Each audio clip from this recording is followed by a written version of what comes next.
السلام علیکم دوستو، welcome to my channel N T V Urdu. اس چینل میں ہم آپ کے لیے بہت ہی انٹرٹینمنٹ سے بھرپور ویڈیوز لے کر آتے ہیں۔ اگر آپ کو ہماری ویڈیوز پسند آئیں تو ویڈیوز کو لائک کیجئے اور اپنے دوستوں کے ساتھ شیئر کیجئے۔ چلیے شروع کرتے ہیں ویڈیو۔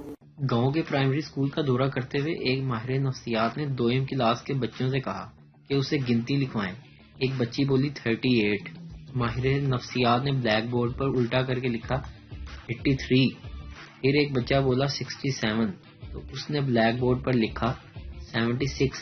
کسی بھی بچے نے نفسیات دان کو یہ نہیں کہا کہ آپ نے غلط لکھا ہے، جس پر اس نے ٹیچر کو کہا آپ بچوں کی تعلیم پر توجہ نہیں دے رہے۔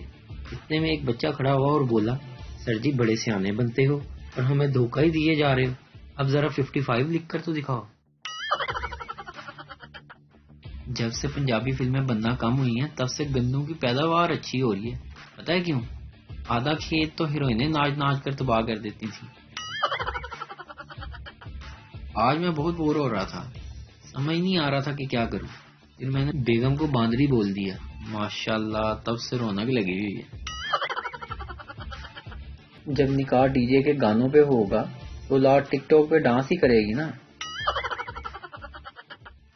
ایک ٹانگے والا پہلی دفعہ سسرال گیا۔ سسرال والے بڑے کنجوس تھے۔ جب کھانے کا وقت ہوا تو آپس میں بحث کرنا شروع ہو گئے۔ پہلی سالی مسور کی دال بنا لیتے ہیں، ہاضمے کے لیے اچھی ہے۔ دوسری سالی نہیں ساگ پکا لیتے ہیں، کھیتوں سے آرام سے مل جاتا ہے۔ ساس چھوڑو آلو پکا لو۔ سالہ آلو مہنگے ہیں، بینگن بنا لیتے ہیں۔ دلہا جو کافی دیر سے سن رہا تھا تنگ آ کر بولا آپ میرا گھوڑا ذبح کر کے وہ پکا دیں۔ سالہ دلہا بھائی آپ واپس کیسے جائیں گے؟ دلہا کوئی بات نہیں، میں اس مرغے پر بیٹھ کر چلا جاؤں گا جو سامنے پھر رہا ہے۔